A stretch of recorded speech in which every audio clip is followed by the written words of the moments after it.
Hey, let me talk about get serious here. Nah, I'm with my boy.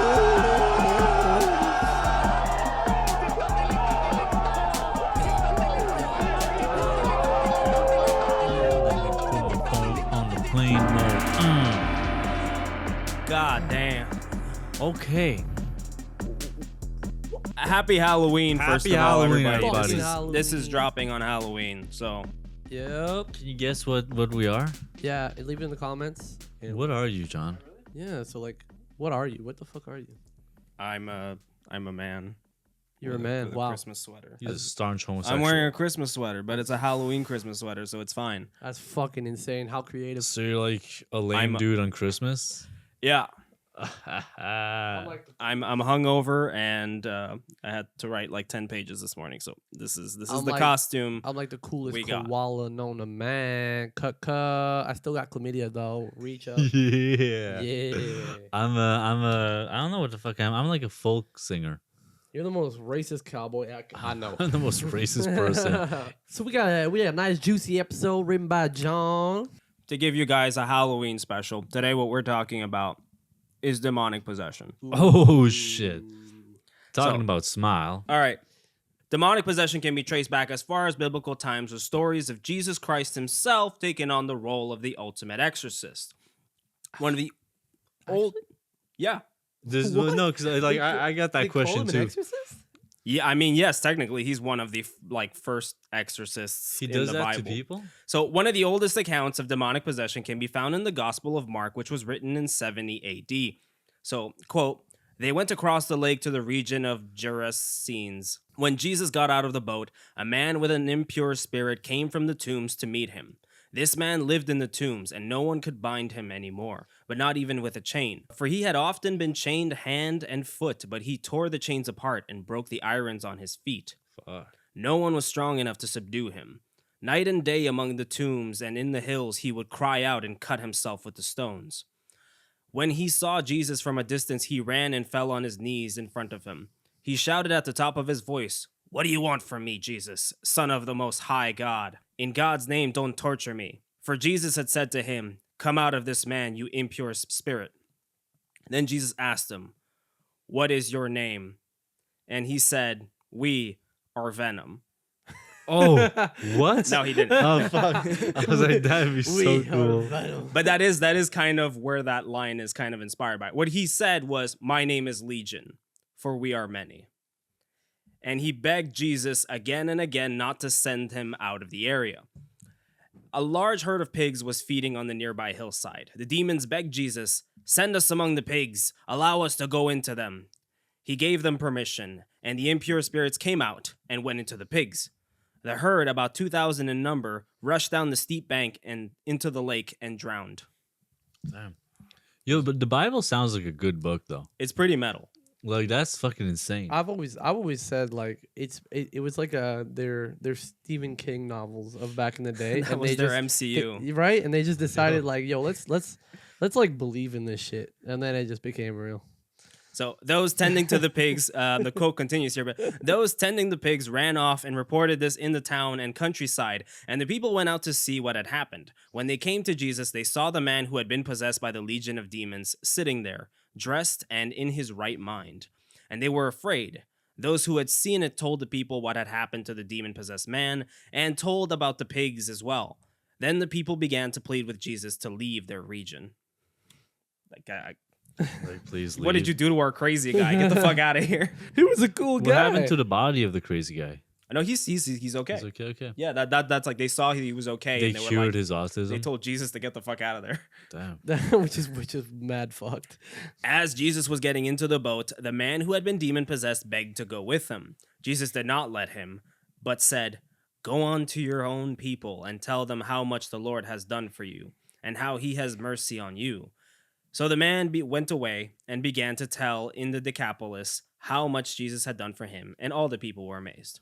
That's Did just they like clap as you went away? I guess, yeah. This is one of those true story Yeah. r/that happened. R/ that happened.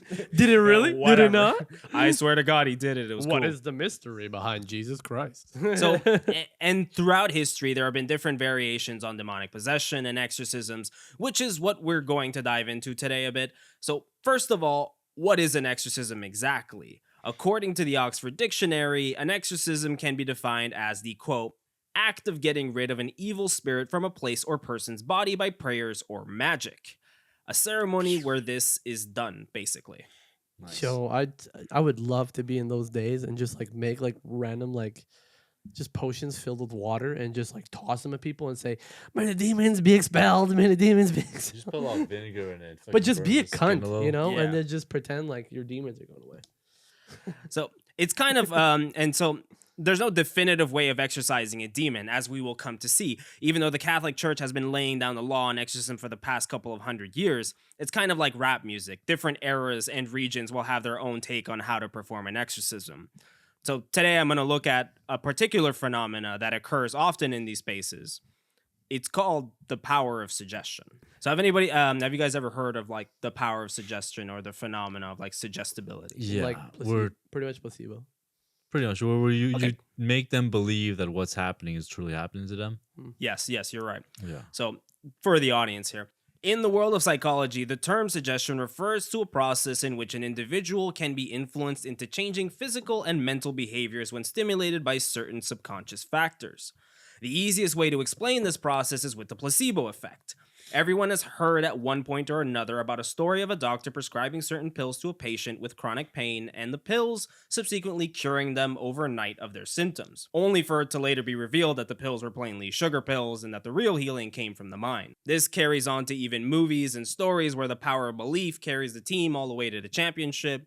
And while the placebo effect is something more commonly associated with making us feel better, the same thing can occur in the opposite direction. I've heard of people doing the placebo effect and like the same thing where it's like the power of suggestion, but with people with stutters, because stutters is just like a mental block mostly. So they were like, there was a guy doing stutters and stuff, and then it was just like, look, take this pill and it'll slowly cure you over time and everything like that. And then like they ended up like not stuttering anymore. And then after that, they revealed that they were just sugar pills. They were never real. It was bullshit. And there were sugar pills the whole time. You son of a bitch. Now it's back. It's like, I used to stutter in high school sometimes because I took that medication, and that would it would make me like more nervous. So it's like when you interact with someone who has a bad cold and that paranoia starts to set in, and suddenly you yourself start feeling a little sick just seconds after interacting with them. This is how suggestion can work. It is essentially tricking your brain into believing your body is in an altered state. Normally, the primary reason for something like this can happen to someone is their environment. If a person is living in an environment that's heavily influenced by peer pressure or hive mind thinking, then the person is a lot more susceptible to the power of suggestion. This is what brings us back to demonic possession. Now, this is from goodtherapy.org. In a culture where many believe certain behaviors may be caused by demonic possession, the manifestations of mental health issues may conform to popular mythology. A person with schizophrenia might, for example, believe he or she hears the voice of Satan, or that he or she is in fact Satan, because he or she grew up amid culturally ingrained messages that this is possible. Even in contemporary times, people with mental issues may be subject to exorcisms, particularly in devoutly religious communities and developing countries. Epilepsy, which can cause several severe seizures, may lead to exorcism being performed. Substance abuse, head injuries, and brain tumors can also dramatically alter behavior, leading someone to appear possessed. Or just being a ginger. Damn, bro. Wow, that's fucking that's low. That's like shots fired. Yo, that's fucking rude, that's pretty rude. Uncalled for. I mean, Alright. they used to think they were witches and shit. What so are you, I wouldn't French? be surprised. Wow, that's So pretty. all of Ireland was fucking Getting All of witches? Ireland is bro. possessed. They had that going for them. What's fucked up is that the fucking priest was with redhead too. But yeah, and like so there are people who literally offer services to this day, and this is like in Latin America, North America, like literally anywhere you go, people offer services like this because people just believe they're possessed. And even medically speaking, sometimes doctors are literally like, well, this like giving them an exorcism might be the best thing for them medically because they just believe it so much that placebo effect might kick in and just, actually get rid of those symptoms. Yeah. In the case of Annalisa Michel, one of the most famous exorcism cases, there is evidence to suggest that something like this might have gone down. Annalise was 23 years old, had grown up in a devoutly Catholic part of Bavaria in the mid-70s, and started experiencing episodes that led the people around her to believe she was possessed by a demon. Annalise suffered seizures. She had moments where she would curse obscenities at people and even displayed an unusual amount of strength for a girl her size. Furthermore, Annalise also started speaking in tongues, languages she had never spoken before, and even went as far as speaking in different voices. This just sounds like a woman with Tourette's. It's just sweet Anita. Cunt. Bitch lasagna. Fuck, shit, shit. Then start speaking Australian. Like, what the fuck is this tongue? Each of the voices represented different entities living inside her. 5 of these identities were identified. Stupid way to put it, but whatever. One of them was Lucifer. The other one was Cain, Judas, the Roman Emperor Nero, Hell yeah. and Adolf Hitler. What Fuck. She was channeling these voices, the fuck? apparently. Adolf Hitler. That's original. I wonder how accurate that was. Did she speak German? Yeah, well, I mean, she's an Austrian girl living in Okay. 1970s Bavaria, so yeah, like Hitler is very recent on their minds still, and everybody hates Hitler. So, girl like this, power of suggestion kicks in. But She starts channeling and like, who are the most evil people I've learned about? But he wasn't dead at that point. He was living in Argentina. Oh yeah, okay. We're going with that. We're going with that lore today. Lord. So I'm just gonna play you guys a clip of. this is Annalisa Michel, by the way. So this was her before, and then here on the right is no. her afterwards. Yes. Oh, Annalise, you silly goose. Oh, She was so hot before. awesome. It's, So it's crazy. a shame when that happens. It's crazy when you get possessed by a demon, man. So I'm not gonna play you an audio of. This is not any voices in particular. This is just an audio of like her. Is this a story that took inspiration from the first Exorcist? No. The first Exorcist is based on like the exorcism of a boy. What was that happened around the 1940s? This actually inspired the Exorcism of Emily Rose. This is a movie that came out in the mid 2000s.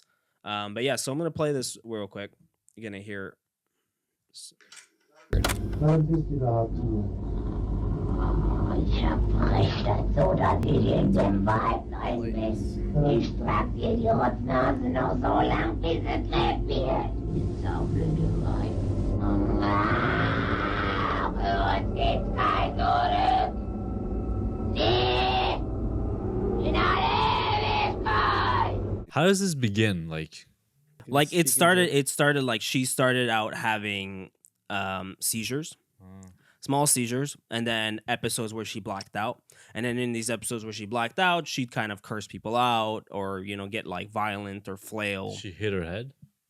No, we're going to get into what it is. I'm building up to a reveal here. Okay. So the family brings in priests and they stick around to monitor her activity in order to determine whether an exorcism is on the table or not.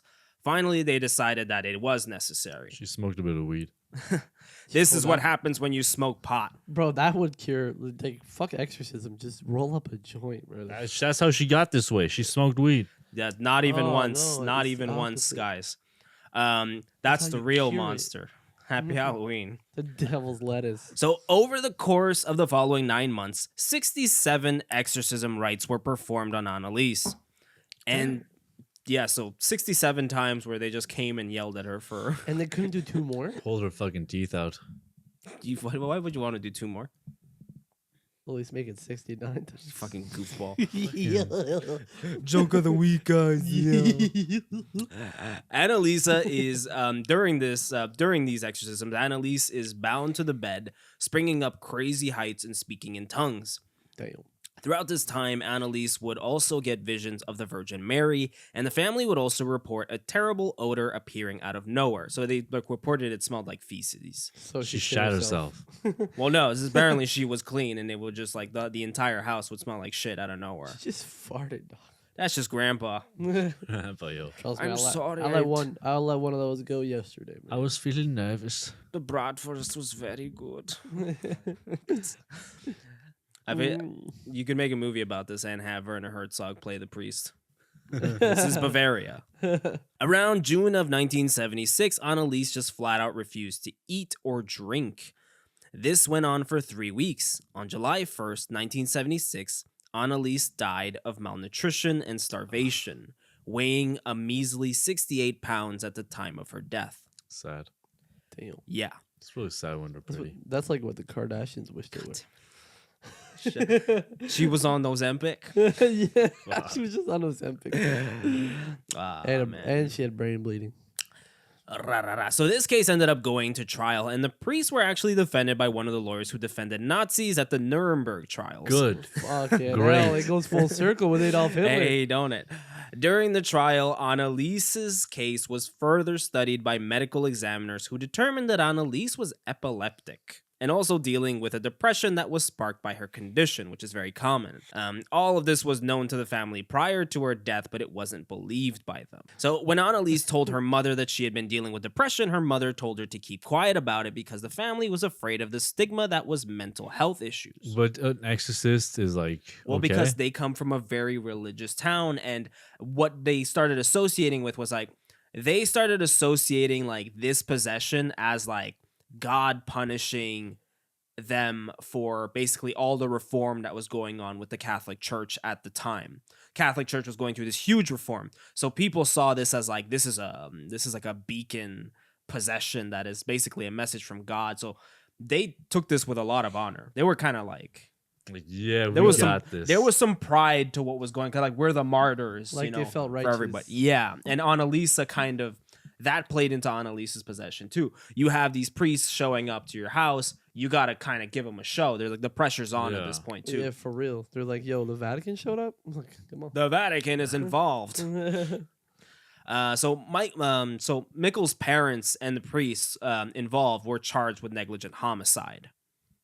Yeah, good. Yeah. So yeah, so that's pretty much one of those cases where like it is very popular, but it's like, again, it's epilepsy, basically. Yeah. It's just like as we mentioned it before, like epilepsy can easily look And like how possession. old is she? She's 23. Okay, so not even like fully developed, leading the frontal lobe. No. Are a lot of these like younger people as well? Is it often younger people?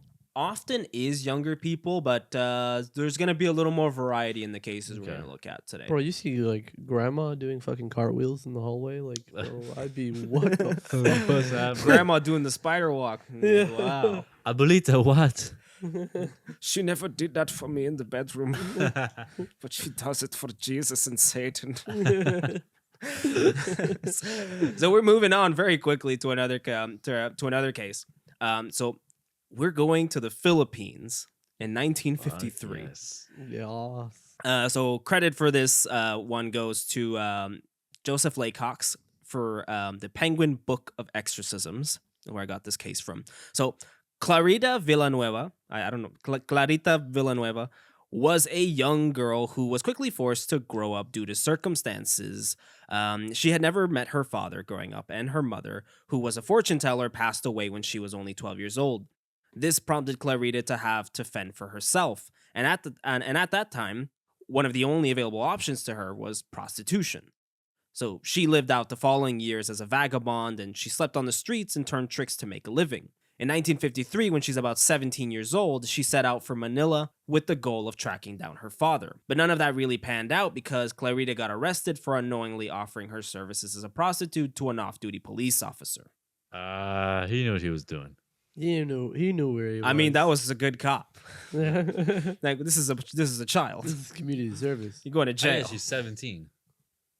Like at the end. Yeah, like, she's 17. So she's been turning tricks like For a while. Yeah. It's pretty fucked up. Tricks or treats? Trick or treat. Trick or treat. Hey. Trick or treat, but not if they're 17. No. Nope. No tricks. Nope. There's Only treats. tricks are not for kids. So Don't be a trick. Oh my kids. god, that's what he's talking about. oh shit. Ah. Somebody gotta lock him up. Goofy rabbit. Look, check, his name's on the flight logs. So there's different variations of that story, by the way, because there's one where they say she was a taxi dancer, which I found out is a job. What the fuck is a taxi? So a dancer? taxi dancer is somebody who shows up because, like, you know, at this time, it's 1950s, there's like ballroom dances and shit like that. You know, young people just go to dance. Yeah. A taxi dancer is someone you pay to dance with you so you're not lonely at this dance. So they're like, I mean, it's literally like picture a ballroom party and then like a lineup of prostitutes anyways. They're just there. And then it's like, you know, it's like $20. We'll have a couple of dances, a couple of songs. Yeah. I thought it was like she hops in your yellow cab and she just starts like fucking. You know, It's a very exclusive service. very exclusive service. Wailing her Look, hands you can around. have your yellow cab. You can go downtown with it, or we can get you a dancer, liven up the Thing mood. is, yeah, but thing is, apps like Uber have modernized all of it. Where now it's literally just a switch. Do you want the taxi driver, the taxi dancer, or not? You just click it. Exactly. It's on there. Uber X, Uber Dance. But yeah, and then they say that she was. So different accounts say that she was also thrown in jail for vagrancy rather than prostitution. So nevertheless, That's because the officer got some before putting her in.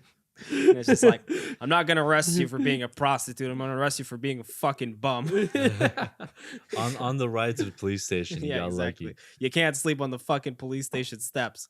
So, nevertheless, the real story we're here for starts in May of 1953 when Clarita is tossed in a billy-bid jail. On May 10th, inmates report seeing Clarita experience sudden physical attacks on her person. She later reported being tortured by a creature she called the Thing.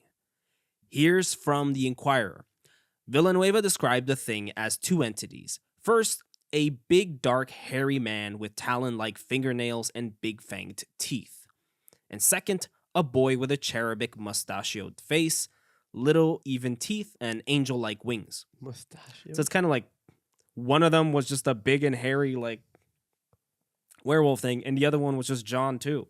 Hey, Jeez. You have a cherubic face. You know, What? like, what the fuck does a cherub is a little baby angel. Ah, yeah, you do. Oh. have You know what a I mean? He's cherubic got the face. vibe. So I gotta Yeah. Like if a cherub was baby face? if cherubs were real, They look they'd like be it. you. cherubs. Yeah, your That would be the costume- personality. Your costume because you could be you in underwear, like with like a little bow. Well, the only thing I'm wearing underneath is that? underwear. Fuck yeah. It's good. He's a comfy koala. I'm a comfy koala. So while in jail, Easiest way to split chameleon. Clarita would receive regular visits from the Thing, which led to episodes of violence that seemingly came out of thin air. Clarita would writhe around while being slapped and bitten by an invisible force. It's just the sheriff. You better not say anything. Inmates around her reported seeing bite marks appear on her body, and it is scaring the shit out of them. So they're all praying on their rosaries every night. So like other inmates are literally like in this like holding cell with her, and she's like, this bitch is freaking out, and bruises are appearing on her, and bite marks are appearing on her, allegedly. So they're literally all like praying in their corner. It's kind of funny, like visually. So wait, her cell had multiple people in it. So Yeah, well, it's one of those big like. so like nobody could just sneak This- in, this take is- a couple bites. This and is the Philippines. You don't have your own cell. okay. it's but I mean, it's like- bamboo. Nobody can just sneak in, take a couple bites, and then bounce, right? I mean, unless they threaten them. Maybe. Valid. I mean, it's all on the table. So here's from the Penguin Book of Exorcisms. Numerous people, including medical doctors and Did I just hear penguin? The Penguin Book. yes, of because Exorcism. Penguin Books, Penguin Publishing. I thought it was like Dr. That's the title of the thought it book. was I Dr. can't- Penguin. I can't- yeah, Oh my so- god, this is hot. It's a Great. hot hat. John just put on a cowboy hat. So numerous people, including medical doctors and Manila's chief of police, Colonel Cesar Lucero, reportedly saw the bites appearing spontaneously on her skin. In one account, an examiner removed his hand from Villanueva's body to discover a bite had formed under his palm. According to some reports, they were still wet with saliva. Photographs were allegedly taken, although descriptions of what the bites looked like vary slightly. At least some medical professionals suggested that the bites were actually bruises that Villanueva's body was somehow manifesting as a result of extreme stress. Dr. Mariano B. Lara, the chief medical examiner officer for the Manila police office, said this basically. So the department became convinced the bites were supernatural and wrote a report that is excerpted below. According to Lester Sumrall's pamphlet, the true story of Clarita Villanueva, during one fit, Villanueva began wrestling with an invisible entity, and when she opened her closed fist, it contained a clump of coarse black hair. Damn. Yeah, it was a cat fight. That's a cat fight. You know what? I believe her. You see her, She really is grabbing Filipina. that weave. She is. She's really from the She got streets. bro. thick black hair. Yeah, she's street smart. She took the hair, fucking. Yeah, you Beat son the of shit a out of bitch. Just like a hockey player, bro. See, possession would be fun if you were strong enough to fight back. Then these were like, you're actually doing the rounds with these things. For real, Exactly. for real. So Dr. Lara collected samples of the hair and examined them under a microscope. Clarita, who normally only spoke Tagalog, is reported to have spoken in English during these episodes. Damn. That's creepy. So when you're in the States, you speak tongues that nobody sees. When you're in Germany, you speak like Hitler. And then when you're in Manila, you speak You're English. speaking normal English, a clear American English. Yeah, right. Yeah, she's like, oh my god, and then suddenly like, ow, stop that. Yeah, This monster is hurting me. Yeah. you want to square up, G? Again, that is a possibility though with the power of suggestion though, where it is like possible that you may have at some point heard English in your life. And you just repeat And it. your brain just went really far back, found that shit, and spat it out. It's like, yes. Okay, It's but, like people reported like to have been babysitted by like a Romanian nanny at some point. Then they didn't speak Romanian for the rest of their lives, but then in a case of possession, just blurted out some Romanian because they had heard it way back. But it's like also the people saying that she spoke clear English were also Filipinos. So How do they know? exactly, they might be like, ah, I think it was English. yeah, I think it was English. The second language in the Philippines is English, no? Or is it Spanish? I don't know. I know nothing about the Philippines. I think it depends on the island. Anyways, it doesn't matter. The media came down to the prison to get a look at Clarita's fits. This eventually got the attention of the mayor of Manila, Arsenio Lacson, who ordered Clarita to be brought to his offices so that he could also witness the bite marks magically appear on her. He wanted to nibble himself. Yeah, he's like, I want to see. Oh shit! He brings his friends into the room and he's like, bro, look, this is crazy, and it just. Oh shit! Oh, what? Oh damn! Like she's an apple. So when he was sold on her being possessed, he put out a public request for an exorcist to come and help her. Around this time, inmates back at the prison start reporting having fits of their own, but this just may have been them trying to get attention. And See the mayor. Yeah, I am also possessed. Maybe I get myself my own But none, priest. none of them knew English. Yeah. Nah, not they speaking. couldn't English. pull it off. They couldn't pull it off. Did they Never- find out whose hair it was, by the way? No, I mean they just analyzed that it wasn't her own hair. There was no DNA testing back Yeah. Oh, They just that's all they could really say is it wasn't her own hair. I want then. to be It could have skin been look just like, cool. pubic hair. I don't know. You know, Or just he turns out to be clever. like Maybe Anne she Frank's straightens hair it out. and Hey. So, nevertheless, after Clarita was inspected by Dr. Lara, her story was told over the radio in a 45-minute documentary show. This got the attention of a Pentecostal priest by the name of Lester Sumrall, who felt it was his mission to go down there and deliver her from evil. shit. Homie just wanted a trip to the Philippines, man. I mean, yeah. Come on. When Sumrall arrives on the scene and meets with Dr. Lara, Lara literally tells him that even he, a man of science, is scared shitless by the entire ordeal. I saw this bitch pull somebody's weave out of thin air. She came out with a whole weave. She was like squaring up with a black chick, like a black ghost. Just like we. She pulls up to the function like this, like I got the bitch's extensions. She just starts saying, "Fuck you, Shanae." So it's not the thing, it's the thing. the So, back. but there were conflicting medical opinions surrounding Clarita's case. Originally, a member of the police department's medical staff diagnosed it as psychosis, while another medical authority later deemed malnutrition to be the cause of erratic behavior. That'll do it. Some accounts even said that the bite marks were not actually bite marks, but bruises, which is interesting when you start to consider medical conditions like anemia, which could be triggered by a lack of iron and could cause bruises to form much easier. And this is very common. It's a women. valid thesis. Yeah. One in like 3 women are anemic. Basically, I don't know. You ever dated an anemic girl? No. They just get bruises all the time. They just get bruises all the time, Yeah. and then you look like a wife beater. I could not date an Indian. Most of the morning conversations are like, "Oh my god, like where did I get this bruise from?" Yeah, and then they can't stand up fast enough because then they're gonna Get fall. dizzy. They fall. It's easy to beat them. Just run out of the room. Sitting. At one point, the skeptic journalists set out to meet Clarita and are greeted by the sound of her screaming the moment they set foot into the prison. So that's kind of like The Exorcist, where the guy just walks in and then hears a screaming in the other room. They walk into her room to find Reverend Sumrall and Dr. Lara praying with Clarita, holding her wrists while bite marks were magically appearing on her arms. Dr. Lara, who has become accustomed to opening cadavers in the Manila Police Department morgue without batting an eyelash, was shaky. He held the left arm of Clarita and pointed out to us the fresh bite on it, as if accusing us of disbelief. He asked in a quavering voice, "Don't you believe that?" We drew closer and took a hard look at the bite.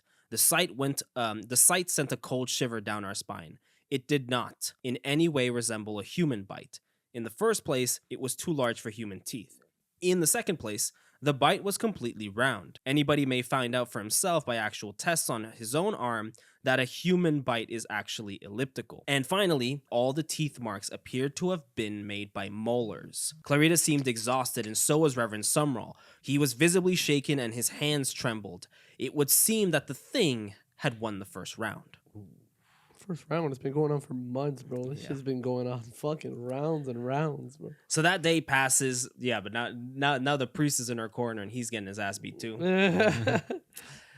A win one for the demon. Just imagining her getting thrown around the jail cell like a rag doll. It was just like, what the fuck? It's just this big hairy thing with boxing gloves on, just like like Mike Tyson. Yo, Mike And Tyson in the middle of even your corner is fucking not having nosebleeds. Coming over here, you little Filipino girl, I'm gonna beat the shit out of you.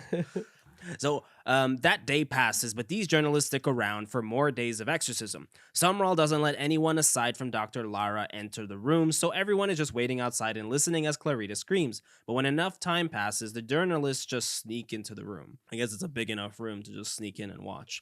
Quote, "The minister alternated prayer and sacred song with invocation for the Lord's help and exhortations against the devil. But Clarita continued to scream. When Clarita seemed to cower away from him in unrestrained fright, he covered her eyes with his hands and told her not to be afraid, as he was going to bind the hands and feet of the devil this morning." What if like That what always if like calms them down.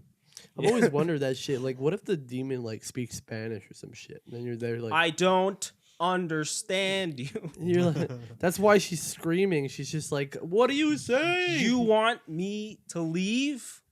Oh, you should have said so. Right? It's just that's all. I just don't That's fucking fine. understand.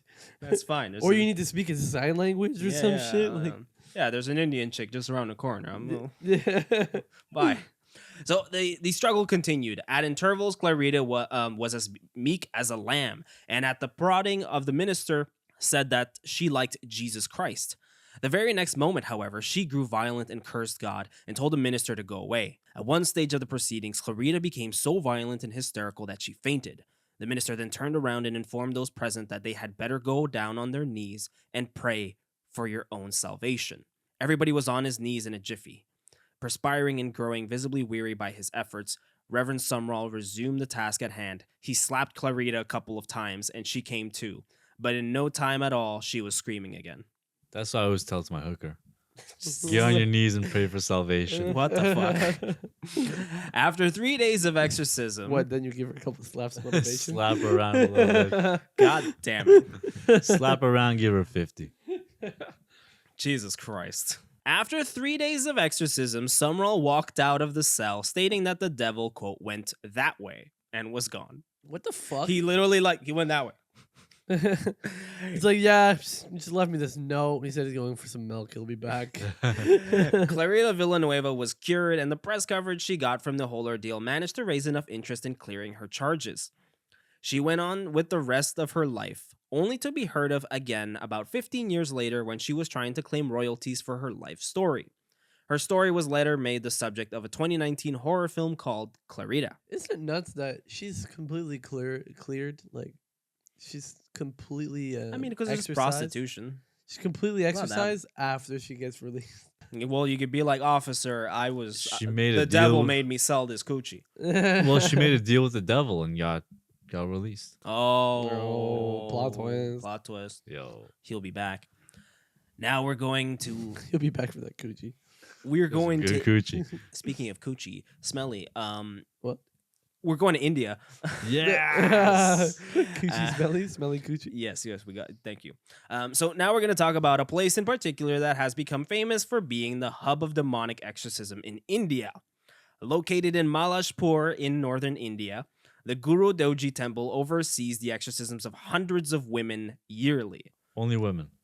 Only Yes, women. yes. Hysteric people. Bro, that one demon like, let's go get some fucking Indian God women. damn it! It took how long? It took how long?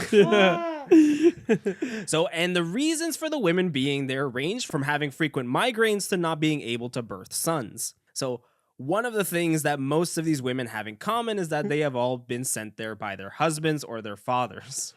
So misogyny. Yeah, pretty Okay, much. makes sense. Pretty much. Nice. Literally, Sanji, oh, my why do I wife have to go constantly there? complains about having migraines. Possessed. In one, My wife is fucking annoying. Possessed. literally, She won't fuck me. Possessed. pretty much. We're getting Her there. curry smells like shit. Possessed. Yeah, she burnt the fucking rice. Possessed. In one interview with National Geographic, a father claims to be sending his daughter because she has stomach cramps and headaches. So Period. she's a fucking teenager. She's a on her teenager? periods. Possessed. Yes. In another instance, one woman tells ABC's reporters that she'd been at the temple for over a year because her husband believed that ghosts were abusing her and therefore the reason she could not bear a She son. was just cheating on you, bro. Damn. So this is from ABC News. Locals in Malashpur, India, where the temple is located, say thousands of women have been brought to the temple by their husbands or family members over the years to submit to a reclusive guru and his disciples who claim to drive off demons and restore sanity for a fee. Exorcisms can involve the women being shouted at, their hair being pulled, and even beaten. ABC News' Nightline obtained a video that captured an exorcism ritual at the temple in which women were beaten with a broom. Doesn't this like low-key sound like one of those cults? Yeah, it does. Sounds Yeah. like crock as shit. It does a lot. But You know, it's again, funny, I wanted to believe the two first ones, but this is horrible. No, this one's this bad. is I know. This is shit. I was gonna This put is it. this is where it gets bad. I was Yeah. gonna put in some accents, but damn, that's wild. Oh. Burn the rice, beat her with a broom. I at least hope that it's just like, the wheat, that Yeah, other broom, that I could get hit by that. That's okay. I Like could the take good that. part of the broom. Yeah, if you're hitting me with a fucking stick, I'm Fuck that. gonna be really possessed. I'm gonna hit you back. We need those rogue women who beat rapists Yeah. in India to pull up to this place. And just Yeah, like- fucking go like full Rambo. Go with it. full, yeah. Forget literally. about burning the rice. I'm gonna burn your face. Yeah, literally.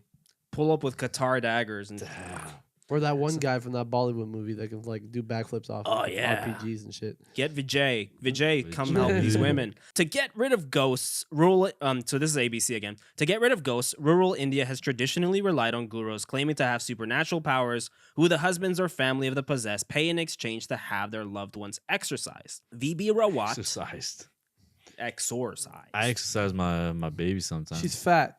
I'm Possessed. exercising my right to beat this lady with a broom. VB Rawat, an activist and author who has written about social development in India, said it's all a sham. Quote, "It is an attempt to keep people subjugated for years in the name of tradition, in the name of religion, so they do not question the wrongs done to them. Now that's a man of wisdom, right there. Most often," he said, "it's the women who are wronged. Quote, these kinds of things are used against women. A woman can easily be declared as a witch." Rawat is a so-called rationalist, meaning someone who works to expose black magic and its dangerous work in India. 2024, feminist. In 2014, a rationalist named Narendra Dabulkar, was shot twice in the head. What? Double car. Double car. Yeah, that's racist, John. That's really fucking rude. That's They're really just trying bad. to say she's really fat. She had That- double that car. This is a double man. This is car. a man. This is a man. Oh, he is double car. Shut the fuck up. So a rationalist named Narendra D Double was car. shot twice in the head at close range on his morning walk Oh, by shit. 2 assailants on a motorcycle. He was trying to lose weight. I should have probably. the fuck? I should have probably waited till the end of the I story know, before I he called know. him double car. Dude just gets double tapped in the parking lot. By guys on a motorcycle. This is Man, truly- double car is really crazy today. He went on his last ride. Shut the fuck up. Double car was God really working damn hard it. for this. Oh. Oh man. My God. So What did double car do? this car got parked. I didn't- Now we're all incriminated. So he was shot in the head by 2 assailants on a motorcycle while he was on a morning walk, according to the Times of India. Double Car was mobilizing public support for a new law against superstition in the state legislature at the time. So there's some conspiracy level shit where they will get you shot. They pulled a cartel. For real. Yeah, they did. They With were the like, fucking moped they were and like, everything. double car driving me crazy.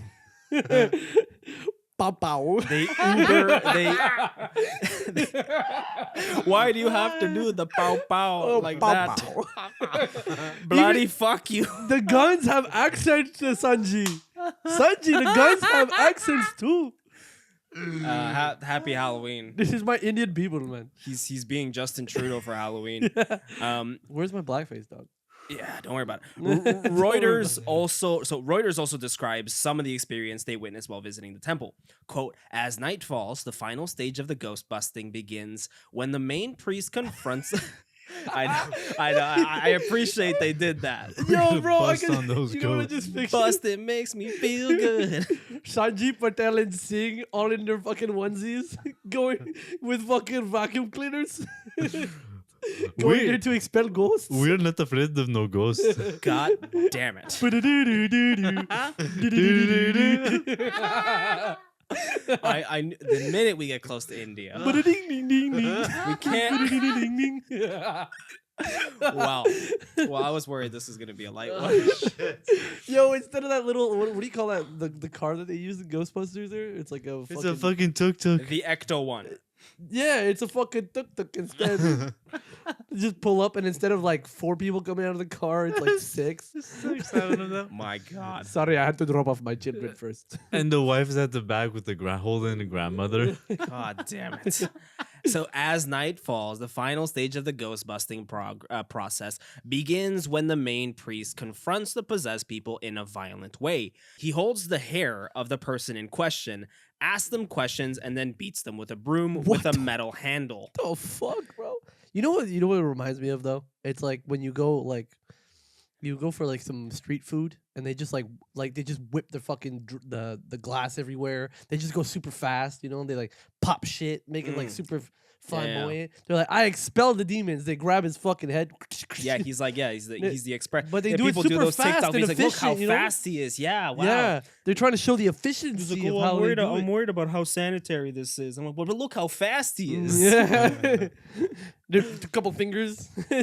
I want this being done by the crazy fruit guy. Seen that guy that goes, ah! Just yells at all the fruit. What? There's an Indian guy who just yells at fruit. He like splits open watermelons and he's screaming. It's awesome.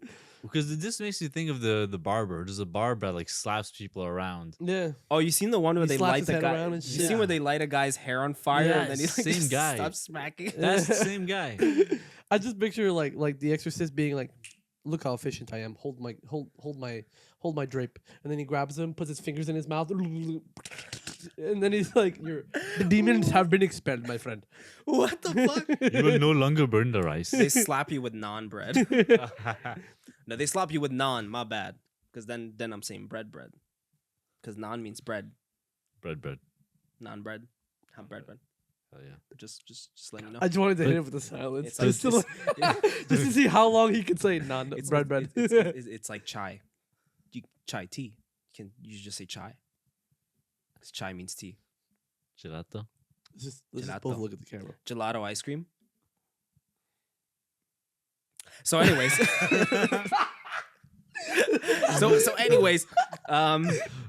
Sometimes the possessed attack the priest. When the priest thinks the ghost is finally in his control, he makes it swear that if it returns, it will have to drink water from a lower caste person's home. Shit! They threaten you with broke water.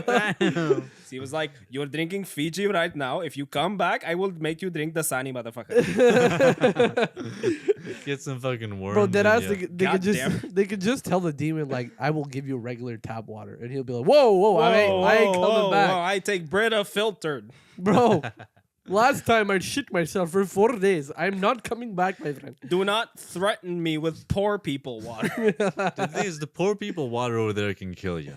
That is true. Literally. That's true. Yeah, It's or not just a good or time. just regular water. It's because of all those dead bodies floating in it. Well, I don't know. Fuck yeah. I mean, that could be. Anyway, Anyway. I mean, So caste plays a prominent part in Indian society and is mostly used to discriminate. When a ghost is thought to leave someone's body, the previously possessed person falls unconscious for 10 to 15 seconds. After he or she gets up, the priest offers holy water and the person walks away as if nothing had happened. now, where does he get that holy water? Where is caste? this from? Which house? What is this? I feel like it's just that It pop- better be smart water. Is this a smart water? I feel like it's like that pop juice, you know, that you see like on the streets of India, where it's like you just like it's like some like they put some like I don't know what it is. It looks like baking soda. They put some baking soda, then they put like a green bottle. You just pop it, and then just and then they just stir it really quick, and then you drink it, and then all of a sudden you're like, What the I fuck's don't know in your what the- feed? I don't know What- what you're looking at. I don't know Bro, what this is. You got a problem. pull it up. No, I'm not pulling it up. I'm not pulling it up. Jamie, pull it up. Jamie, pull it up. Jamie's not here. Don't tell me the water. Don't tell me the brand. Just tell me the pH levels. It'll be okay if I know the pH levels. So Is yeah, there alkaline in this water? yeah, exactly. But yeah, so this is this Indian temple that happens at. It's only women? Yeah, but pretty much again, power of suggestion here. We're like, because these women also end up giving the show. They do the whole possessed 'cause, thing. like, all I did is burn the rice. I want to go home to my children. Well, it's like because you grow up in this super religious background, and then you start to experience medical issues, and then they start telling you no, it's because you're possessed, and then you pull up, and then you're in front of because there's like these scenes. It's like an audience of people. There's like a circle of like people watching, and they're gathered around you. So like, it becomes a thing where like it's like. Well, it'd be kind of awkward if I didn't do anything. You travel for 3 days in a cab. Yeah, exactly. They kind of set you up for all this. So people put on a performance. Ugh. And that's what happened. So right now I'm going to read, before I get into my next case, I'm just going to read something from the Journal of Medical Ethics from 1976. More problematic possibly are other not necessarily psychotic but severely neurotic patients who exhibit hysterical and other symptoms and behavior which resembles that occurring in so-called possession states both in medieval and more modern times. If such symptoms and behavior are not recognized for what they really are, i.e. due to mental abnormality, the sufferers may not only fall into the wrong hands but be subjected to inappropriate treatment, including exorcism. The misguided application of such procedures may amount to frank mismanagement and have dire results. So this is essentially about, like if you fail to, kind of the Annalisa Mickle case, where it's like if you fail to diagnose something like epilepsy and you just start considering it exorcism, there's not much you're really going to do to cure her epilepsy. Yeah, exactly. Yeah.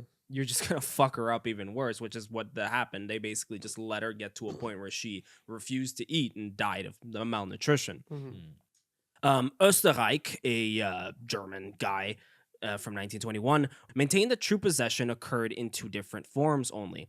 A somnambulistic form in which the possessed is in a trance-like state, and a lucid or obsessional form in which he remains in a state of clear consciousness but perceives his own actions as seeming to be controlled by a demon within him. this is all going to like tie into the case that we're about to talk about. All the rest of such beliefs, rarer he thought, were symptomatic of psychosis but lacked the necessary quality of compulsion. Perhaps subjects who fall into this latter category should be designated as suffering from pseudo-possession. In that, on account of some severe mental disorders such as melancholia, they develop delusions which may be derived from unassuaged feelings of guilt.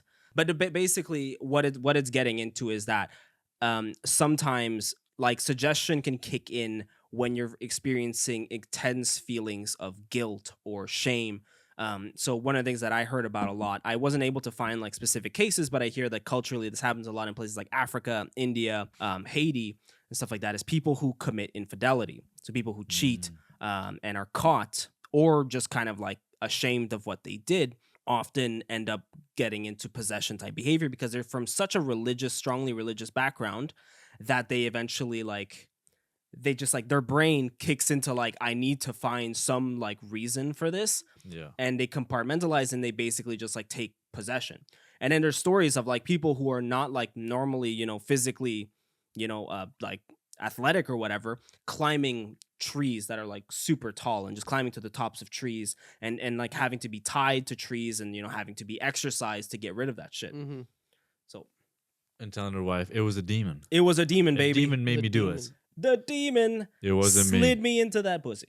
Last week you couldn't even climb a rope. Now you're climbing palm trees for coconuts. Like, what happened? Yeah, exactly. I ain't never been this strong, baby. Aaron, Take me back. So this is another doctor talking about this, but Aaron Wald had also put the notion that yet another variety of possession is based on emotional contagion or mass suggestion. This, he states, is a regressive phenomenon facilitated by any show of uncontrolled emotionally charged behavior, ranging at one end of the scale from such trivialities as contagious yawning and giggling to at the other very much more serious developments which, arising from public fear and panic, may all too steadily assume disastrous proportions. So, strictly speaking, this cannot be thought as fundamental to the notion of possession, but as a contaminating factor which, by reason of the way in which it may escalate, can sometimes have more severe consequences. To kind of unpack this bit here too, it's again just like talking about how like if you're in an environment with mass suggestion, you can basically anything that is a small ass behavior that you have constantly can be like interpreted as something like that. It's how you say like if you have like a stutter or a lisp, can like sometimes be like kind of like emotionally manipulated to be to feel like it's some sort of possession thing going on. So I'm down to my last case here. So last case of bear. So this is credit. So credit for the story goes to Mark Heel for the book Mark. The Sussex Devils. Sussex Devils. Sussex Devils, baby. Sussex. Shit. You ready for this? Shit got sus, bro. On the morning of October 6th, 1974, in Wakefield, England, Police Constable Ian Walker received a call about a mysterious man wandering around naked and covered in paint. A regular Sunday night. Walker assumes this is either going to be a hoax or somebody who is still walking around drunk from the night before. Regardless, he and the other constables have it in mind that this is probably going to be a good, lighthearted, funny call to check on and start off their Sunday with a good story to tell. Walker and another constable set out to find their suspected streaker. They reached the town of Ossett, from which the call came from, and after a light amount of searching, they spotted their streaker hiding behind a pub, hunched into a ball with his head between his legs. The man was in fact naked, except for a pair of socks. His body and face was covered in what from afar looked like brownish paint. Alright, so he wasn't naked. As the constable finally got closer to the man, they made 3 quick realizations. The man curled into a ball was not drunk. The man was most definitely not a streaker.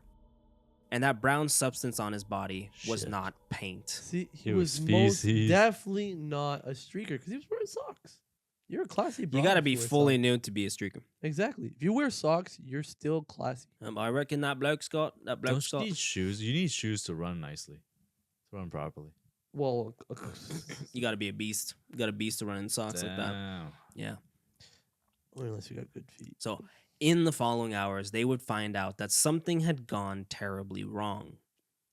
Earlier that year, a hardworking father of 5, Michael Taylor, had gotten a strain on his back. He was in his mid-30s, by the way. A strain on his back that was so severe it affected his ability to work at his job operating agricultural machinery in an already financially tumultuous time. See, so this is from the Sussex Devils. It was an angry, frightened time. Revolution was in the air. Strikes were rife. Prices were soaring daily. What year is this? 1974. Okay. So 1974, England. Yeah. So prices were soaring daily. The top rate of income tax had been increased to 83% in an emergency budget. A low to mid-level civil war was spilling across Northern Ireland to the mainland. The culmination of these events is something that ends up brewing a depression in Mike. So this is tough on the entire household, especially his wife, Christine Taylor, who did a lot of the upkeep of, taking care of their boys. So this is a quote again. Everyone commented on how much the Taylors were in love. Describing their relationship, Michael's father later said they were still courting throughout their marriage. Money was sometimes tight, but no wonder with all those mouths to feed. And there was the dog. Christine owned a funny-looking poodle on which she doted. Sometimes Michael would tease her that she loved that ridiculous creature more than she loved him. No, the Taylors weren't materially wealthy, but they were rich enough. So the Taylors were eventually persuaded into attending a prayer group meeting by their next-door neighbor, Barbara Wardman. Barbara was kind of a busybody, and when she caught wind of Michael's troubles, she took the opportunity to jump in and offer a spiritual solution to things.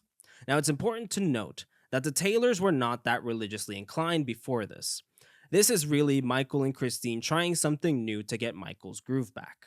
Quote again, "It was wonderful," Barbara told the Taylors. "In a time of bad news and misery, in an age when everyone seemed to be out for themselves, the group offered hope and friendship, the chance to share some joy, a sense that there was more to life than the mere ownership of things. They should try it," Barbara urged. Though Michael and Christine were unaware, in recent years, this church had undergone a revolutionary doctrinal change. Under the leadership of the new vicar, the Reverend Peter Vincent, St. Thomas's had become infused with the new charismatic belief system. Services were quite unlike the old and rigid format of traditional Church of England worship. They were spontaneous, musical, intensely emotional crowd events. The charismatics emphasized the work of the Holy Spirit in everyday life and the importance of the personal born-again conversion experience. They practiced speaking in tongues and healing through faith, in addition to preaching a strict theology, which contained traditional ideas like the virgin birth, resurrection, and Trinity, as well as the reality of hell and a living devil. These churches believed that the only qualification of being a Christian was whether a person could say that he had been born again. If so, that person had a personal relationship with God. This was no religious metaphor. God and the devil were not conceptual, moral entities, but living beings. This is a little bit of the mindset they're getting into, like a culty kind of Pentecostal type shit, basically. The put my hand on your head and you're gonna fucking shake and die, and kind of that scene from There Will Be Blood, where he heals that woman. He's just yelling at her and heals her for her arthritis.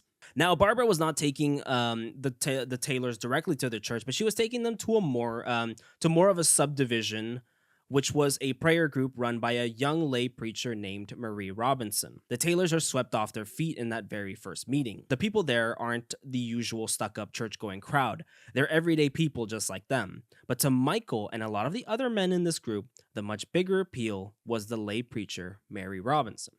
So, Marie had the makings of a cult leader. She was young, captivating, sexy, and she knew how to use all of that to her advantage. So I mean, this is sexy by standards. I mean, she's cute. She hot. Nah, she really hot. She banging. fucking damn. She's really hot. Damn, what the fuck is that freak right there? What? That's Michael Taylor. He was. Fuck. He's a guy. I know. That's a British guy. That guy is. I know why possessed. he got. I would get possessed too if I looked like that and met the girl like that. Fuck. So yeah. So They were together. No, we'll get into it. So I was like, damn, bro, that's not possible. He has good teeth though for a British man. pretty good They teeth. both They do. both have good teeth. This is good British teeth. Yeah, usually Yeah. a gap or two between. Nice. So Mary had the makings of a cult leader. She was young, captivating, sexy, and she knew how to use all of that to her advantage. Mary had hooked on to Michael. She gave him extra attention. And just to give you an idea of how good she was, by the end of the Taylors' first prayer group meeting, Michael was speaking in tongues. A reminder that he had no religious background before this. The Taylors left that first meeting converted, with Michael fully pumped to go back and speak in tongues with Mary again. They eventually even start hosting meetings in their own home. Damn. So this guy's like, come on, no, I love this. This is great. I love this we should shit. keep doing this. We should do it. Ken, you should marry. We should do this all the time. We should have this. You guys should come to our house. We'll set it up. Yeah. You like chips? What We'll about do it. What about like maybe like laying down on the bed? We'll put out the tea. We'll put out the biscuits. You can come here. We can do it all here. Play doctor. Fucking, come on. Yeah. Who wants a fucking burger? Dude, he looks like Austin Powers. Oh, God. He got looks the like a same- Mike Myers He's character. got a Mike Myers like smile. So, yeah, they start hosting meetings in their own home, and as they continue to go to the meetings, Michael stops having back pains as well. So this is how good she is. She's healing He's his in back love. pain. He's Yeah, in big love. I'd be in love too. I'm in love right now. yeah, right. God damn. All this power and influence starts getting to Mary's head, and in the meantime, she starts believing that she can do a lot more than just faith healing.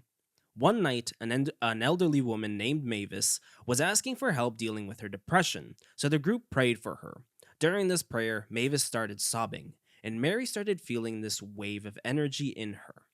She started shaking like an epileptic and walking towards Mavis before putting her hands on Mavis's head and declaring to everyone that there was something evil in Mavis.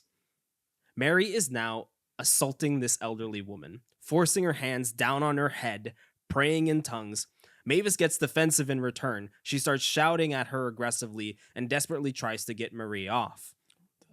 This entire Yeah, group, defending yourself. yeah, this entire group gets hysterical, praying in tongues while Marie wrestles this elderly woman to the floor of the Taylor's living room. Oh my Why God. did always the hot chicks that go crazy? After minutes of this assault, Marie just aborts the exorcism, and everyone went home like nothing had happened. What? Like this woman did not quit.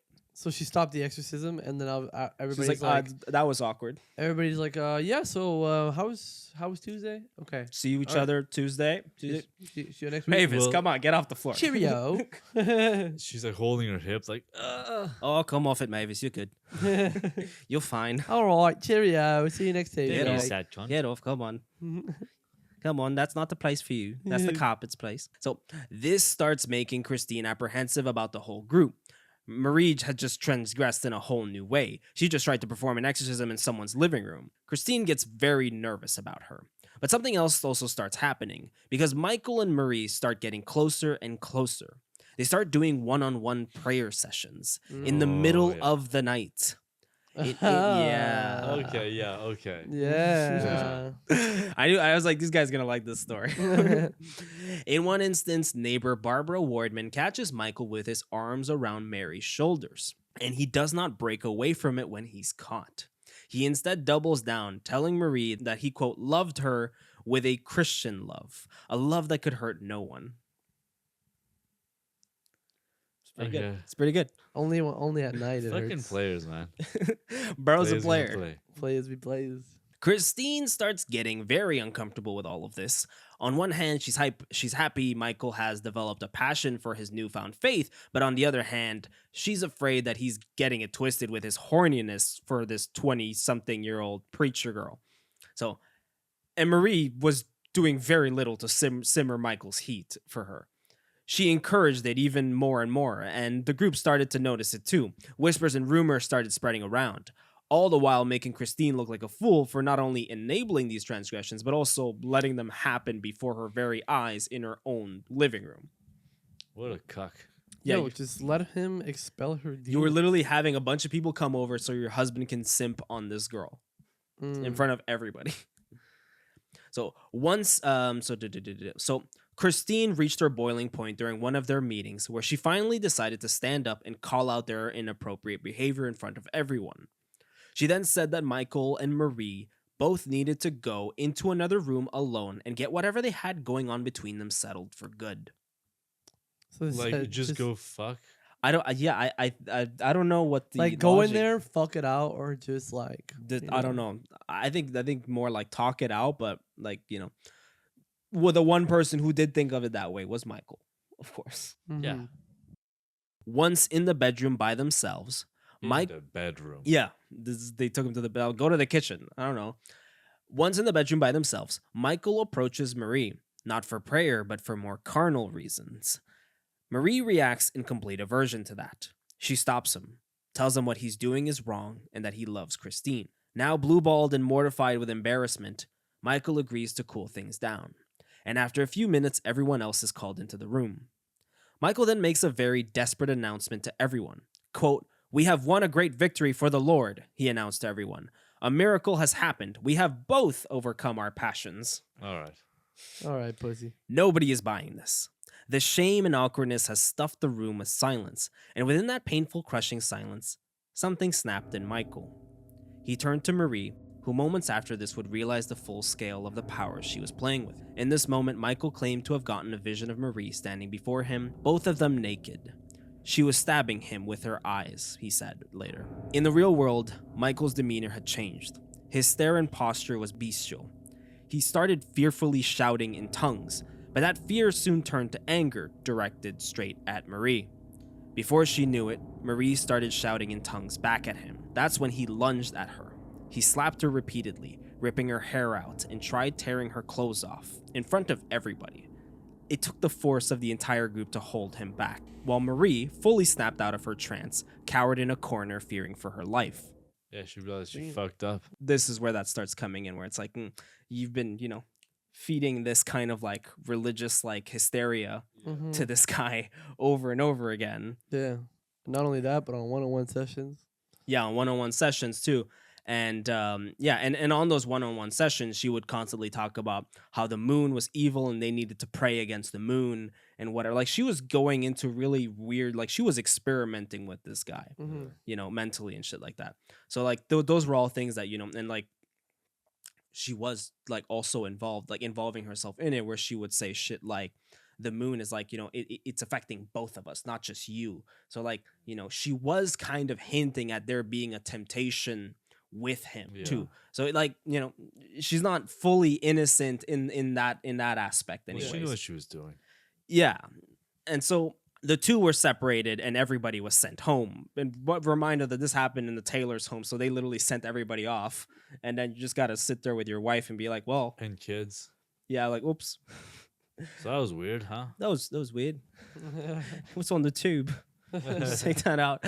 The day after, Michael had calmed down after everything was done and was left with an even bigger sense of anguish over the entire ordeal. Then a visitor came to see him, Marie Robinson, less than 24 hours after being violently assaulted by him. Having learned nothing from the night before, Marie added even more fuel to the flame by telling Michael that she forgave him for what happened because she knows that he was not in control of himself when he did what he did. Which, I mean, kind of cap. It's just like the only way out for him was to pretend like like he was possessed by a demon. And remember what we were talking about, right? We were talking about those stories of guys who cheated and stuff like that. Yeah. She is now an exterior person feeding that like delusion in a sort of way. She likes being in control of that. Yeah. Christine finally tells Marie to politely fuck off. The Taylors decide that they're gonna take some time off the prayer group and try to go on a holiday instead. But news of the assault floated all the way to the vicar of the local church. The vicar and his wife, Peter and Sally Vincent, decided to get involved in this situation too. They meet with the Taylors, and Michael tells them Marie tried to seduce him in front of his wife and that she had put some sort of demonic influence on him too. The vicar's wife, Sally, wholeheartedly believes Michael's story and encourages it as the truth. This might have something to do with the fact that Marie was a hot young lay preacher who was making big moves really fast and who Sally, the vicar's wife, did not like very much. Just a jealous hose. I don't like her. So the Vincents end up reinforcing the idea that Michael's assault on Marie was something that was demonically influenced. For the weeks that followed, Michael developed a rage against anything religious. While his hate was solely directed at Marie, he also started reacting aggressively against religious symbols like crucifixes and the images of Christ. They're just like walking down the hallway, sees one, fuck that shit. Like a cat. He knelt in the street outside his home. So this is from the book. He knelt in the street outside his home, shouting. He destroyed crosses and religious books in the Taylor's own home. He began to show signs of lunacy in the true sense, becoming affected by and fearful of the moon. He was particularly concerned about the effect of the moon on Marie. I don't know. Giving her powers. Yeah, I don't know. It's funny because there is a lot of like werewolf lore that comes up in demonic possession. Yeah. But it was just like, it was nighttime and he got horny for Marie and he's like, oh my God, demonic possessions. I mean, the werewolf is a Why- big metaphor for shit like that too. So yeah, Yeah. Being horny. yeah, being horny, I mean, The dog in you. the dog in Oh, you, yeah, yo. the You know what I animal mean? part, yeah. My dog. He's just like, he got horny, he got a boner. He's like, I'm thinking about Marie. And he's like, oh my God, she's taking a hold of me. It's nighttime. Oh no. Oh no, Oh no, I have to jerk off. Ah. But that's against. So all of his behavior is being monitored and relayed back to the vicar by who else but the neighbor Barbara Wardman. Oh no, This Warden. nosy ass neighbor. So the vicar is convinced that an exorcism must be performed in order to save Michael. The Taylors don't want anything to do with. Christine is fed up with the church and just wants to go on holiday with her husband and put the whole thing behind them. I just want to go to Normandy with the kids. I feel like Barbara back in the day in the UK was like the Karens of today. When That's you a heard Barbara. when you heard somebody has a Barbara, you're like, Fucking Barbara. a fucking that a Barbara. fucking Barbara. Damn. They're not involved Barbara to the Bobby. Yeah, they have the Bob. same Karen cut. Now we went into Australia. Nah, Same thing. I called it. It's fine. I called this is gonna happen. It wasn't me. So the book points out again that before joining this group, Michael was an all-around happy guy, and he was going through a rough patch, but it was not something that was building towards any of this. So what was going on now was a direct result of the religious fanaticism and propaganda that was stuffed down the Taylors' throats for weeks on end. So here's again. Quote, on October 4th, Christine Taylor called at Barbara Wardman's house. She looked desperately tired. She and Michael, by the way, when they say called that, it means she visited, which really, yeah. She and Michael, I didn't know. She was walking down the street and she go, Yeah. So she looked desperately tired. She and Michael didn't want to attend any more fellowship meetings, she said. They wanted to get back to their old quiet life. Barbara asked Christine if she was all right. Christine's voice was drained of emotion, cracked with fear. Barbara said that Chrissy told me they had been up all night. As soon as it began to get dark and the moon was up, Michael started to go on about the moon. They sat downstairs in the sitting room all night, making the sign of the cross over each other to keep each other safe. that's some Insanity. creepy ass shit, bro. Or just like this, like on the forehead, you know, cross, like Simba. All night. Just do some Simba shit. They're just trying not to fall asleep. Yeah, you fucking wake up in the morning and you just got a fucking like indent of a cross on your Dude, they fucking probably got face. some good ass opium. Yeah, Mm. for real far out. On the night of October 5th, 1974, in this exhausted and emotionally erratic state, Michael and Christine were summoned to the vicarage by Reverend Vincent. Wearily, the Taylors agreed to attend. Waiting for them, the priest had assembled what he regarded as an elite anti-Satan squad, an exorcism A-team. Yes. Yeah, they got that fucking Mr. T Yeah. exorcism. I pity the fool who submits to the devil. Bow. Oh man, Mr. T doing exorcisms would I be pity the fucking fool. fire. The biggest fucking gold chain. Yeah. So first there was his wife Sally. That doesn't count if it's your wife is in the team. First there was his wife Sally, that particularly uncompromising hardliner, who as we have seen was deeply suspicious that Marie Robinson was also in league with the devil and had much to do with Michael's possession. He's like, I don't like her.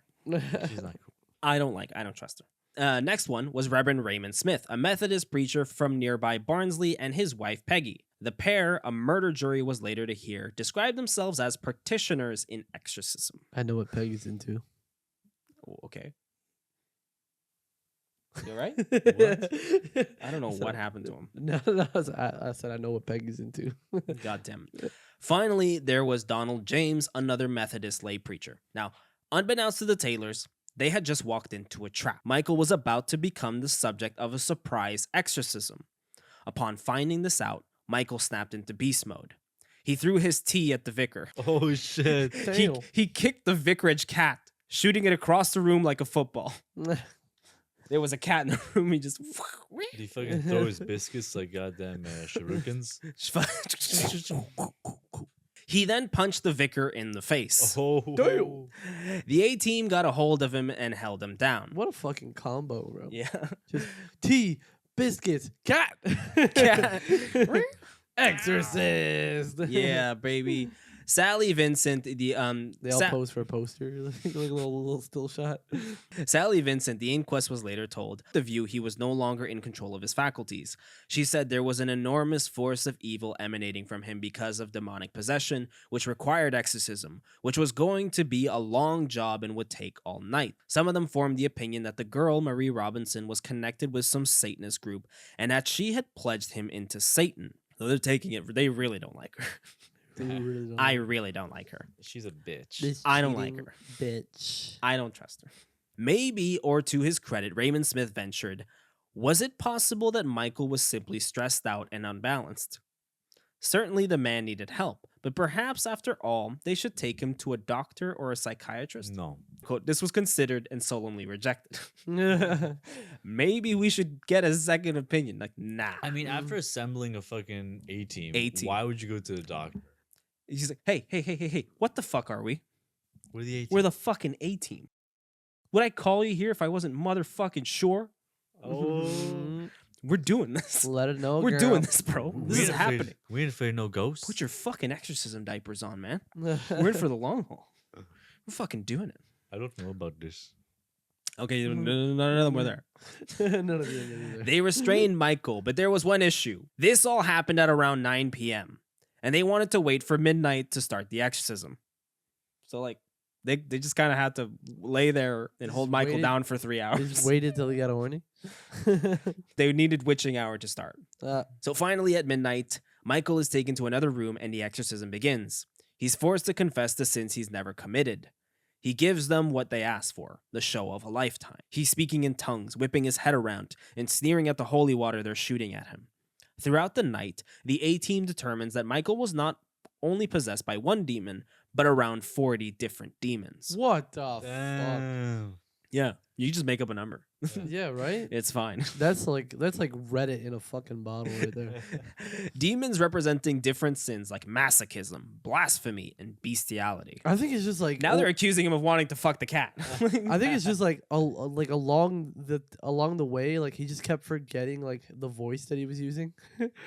You know, like he went to Changing it. he went from speaking tongue, and then after that he was like, "Fuck, what else do I do?" Then he spoke regular. He's like, This shit." man And is a then- very well educated man. He knew all the accents of the world. The only tongue he wanted to really speak was cunnilingus Yeah. with Marie Robinson. Hey, And this is man, what he got for that. It ain't no sin. You know what you do for a crazy bitch. Nice. Around 7 in the morning, the A-team decides to take a break from the exorcism after having allegedly expelled over 40 demons, Little There's fucking 4 tea left. break. leaving only 3 left. Oh, 43. So it's Pretty good. 43. Wow. These 3 demons They're gonna go for 6. were the demons of murder, violence, and insanity. Bro, he never once gave anything close to murder. All of this, by the way, is discussed with Michael in the room, where he is very capable of hearing everything they're saying. So he's just like goes with it. They're like planting ideas in his head, literally while they're there. They're just giving him the game plan so that they're like, okay, act right. Okay. Yeah. Nevertheless, Michael and Christine are given a break at 7 a.m. Sunday, October 6th, 1974. Christine has a friend who takes the kids for the day, so she and Michael can get some much needed sleep after hours of exorcism. So this is from later on the trial. This is the Reverend Vincent. We did feel very strongly that if Christine had returned home without any protection, there could be serious trouble.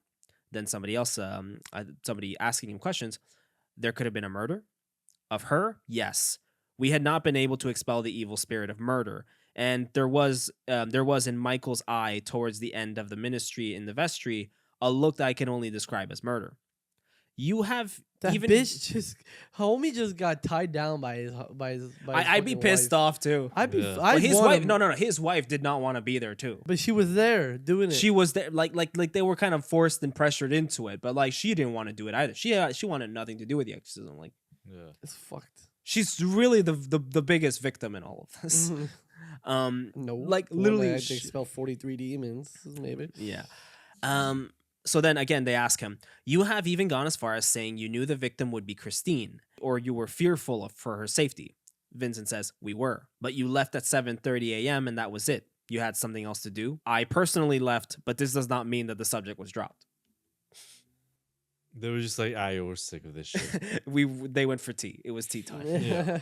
There's a game. That's what was going on. Manchester was playing. Had to catch that. At 10 a.m., Constable Ian Walker gets the call that will lead to him to find Michael Taylor, curled into a ball, naked as sin, and covered in the drying remains of Christine's blood. Sometime between 7:30 and 10 a.m., Michael woke out of his sleep and attacked Christine. With his bare hands, he tore her face apart, gouged her eyes before reaching into her mouth and ripping out her tongue. God damn. He then directed his rage to the family dog. Quote, the interior was destroyed with strips of flesh and pulp and matter seemingly covering every inch of the once happy home. Christine had died of asphyxiation on her own blood. Besides her faceless, savagely mutilated body lay her dog, which Michael had strangled and torn apart, ripping its legs from their sockets, hair and teeth and eyes from the skull. God damn. Yeah. Happy Halloween. Happy. Oh my god. Michael ran out of the house in a frenzy. When he was found, Constable Walker asked whose blood was he covered in, and Michael said, "It is the blood of Satan," over and over and over. At the trial, a consultant psychiatrist was asked if he thought Michael's sudden murderous rampage was caused by the exorcism. He said it was entirely related to his trance state and his eventual killing of his wife. In other words, it caused it. It caused it. Michael Taylor was found not guilty of murdering his wife by reason of insanity. He was instead committed to Broadmoor Mental Hospital. The vicar and his team of exorcists received no punishment for what had happened. What the fuck? Marie Robinson was also cleared of any charges, but her following slowly dissipated after this incident. Yeah, no shit. Quote, Michael Taylor spent 2 years in Broadmoor, followed by a further 2-year stint at a secure ward at Bradford Royal Infirmary before being released. In 2005, he was found guilty of indecently touching a teenage girl. It was reported that a week into his prison sentence for that crime, Taylor, who in the years since Christine's death had attempted suicide on 4 separate occasions, began exhibiting the sort of strange behavior that had preceded the murder in 1974. When brought back before the court, they once again ordered him into psychiatric treatment. A few years after that, he was again released from psychiatric treatment, granted a name change, and that is the last we've heard of Michael Taylor. Damn. So he might be your neighbor. Happy Halloween. Happy Halloween. Watch where you go. Well, I've been horny, but not that horny. Holy shit. That is a whole new level of horny. That is something That else. is devil horny. Nice and wild. That's shit so right there. unholy horny. Yeah. That did not end the way I thought Yeah. it was. Damn. I know, right? Thank When God we you- didn't. I went full metal. Thank God we didn't end with the Indian one because that would have been wild. with the goddamn when you said her bloody covered with her bloody remains, I was like, oh no. Oh yeah. Oh Yeah. no. Yeah, it's one of the most fucked up exorcism cases I've ever heard of. Like, to me, that's like, this is the one that, like, damn, this is fucked up. And because it's like, I don't really see it as possession whatsoever. I see it as like purely psychological. Yeah. This was just like You just like tortured a Well, man for it's things that he did. really brainwashed them. yeah, Yeah. Fuck. very disturbing. Not only that, but it's like if you're gonna go with it and like make him believe, why would you let him walk away with the notion that he has murder on his mind? Yeah. You know, like That the demons were never exorcised. They never finished that exorcism. This did lead to like exorcisms being banned in the UK. This was like the case that did that for them. Good. To this day, though, Dude, but it's what, the 60s, 70s? this is 70s, 70s. mid 70s. That's pretty late. That's pretty That's late. pretty late. I mean, and to this day, I mean, North America, exorcism is still fine. Most places in Europe, exorcism is still fine. South America, all that. Europe is Love to do still it. big, still big. There's a big business on it too. In South America? Oh yeah, hell yeah. Yeah, I was gonna mention it, but I was assuming you'd bring it up. Yeah, no. There's a big It's a like big thing. it's stupid. They crack an egg on your head. They do a Yeah. bunch of shit. Yeah. Like I said, there is that psychological thing where like some people do believe it and it helps them. There's like cases of like rape victims who then suffer like intense depressions and then get an exorcism and it actually helps them. Yeah. So it's a very weird fine line balance, but the main thing is that it needs to be done right. It's just There's like another version of hypnosis. But it's like you It can't be is. told you have demons that want to make you murder people. yeah, know? it's a stupid thing to feed into people when they're highly That's kind of those suggestible things- like Yeah. that. It's Yeah. kind of those things where you keep it to yourself, you know? Like, But it's like how do you call it? Like when you go to see a psychiatrist, they're not trying to make you feel worse. It's like you can't go and be like, oh no, but like you are the piece of shit you think you are. have a Yeah. problem. It's like no, you have to solve it. mhm. Mhm. It is psychiatry for like Well, you know very what's religious funny? people. It really ties into that because this is like a severe version of like people who tie into like, well, I have this, like I'm people who blame like whatever they have on like a mental affliction they have, like I can't think of one right now that would be appropriate. I don't know, see, like I'm bipolar, so like this, Yeah. or whatever. Where Or it's like, I have ADHD, so I'm like, yeah, this. like, and I'm like constantly like this is the associate. It's because I have ADHD that I'm like this and I'm that, and then people morons take it even further and do it with like astrological, like Yeah. I'm a fucking Libra. I'm a Libra, so it's okay. I'm an asshole because of this, So yeah, thank you for listening. That was an episode. That was a fucking fucking episode. fucking Like, I feel spooky. great now. That was a great spooky episode. My name is John. You can catch me on Instagram as director John Ramirez. I also make movies at Deadtime Media on YouTube. Follow the podcast on Instagram. It's BV Pod. Follow the podcast on TikTok. It's BV Pod. And I'm Nick. another John. You fucking shut the fuck up and let him do his fucking thing, bro. I'm Nick. When are you gonna be? You can follow me on John, you, then Nick. you can follow me on Instagram at nick.serafino. Thank you. Yeah. He's like, fuck, cut. Fucking Shit. My ear-raping message is like very short, and then you go on for a while. I just want me. Go ahead. Go do your thing. Do your thing. Do your thing. You're good. And I'm John. Show us some love. Spotify, Apple Music, everything. We post. We posting on the regulars. We missed one episode, but that's Sorry about that. scheduling I was issues. sick. We love y'all. And We- scheduling issues. We love y'all. Just show us some love. If Take you care like of it, give yourself. us a little 5 stars. We might start doing little short episodes for you. We might start doing mini-sodes. mini-sodes, just So, to like, squeeze it regular in. Your little For lunch you break. bitches that think that an hour and a half for 2 hours is too long for a Okay, podcast, we'll okay. give you now a 40-minute, cut- 30-minute one. cut that Okay, part. that's fine. Cut No, that it's part. fine. No, because the people who I'm complaining about aren't even listening to this fucking episode. So it's fine. Because it's 2 hours 2 hours long. is fine. You can remember it. You can stop it, listen to it later. It's fine. Happy Halloween. Happy Halloween. Love Bye. you. Bye. Bye. Boy.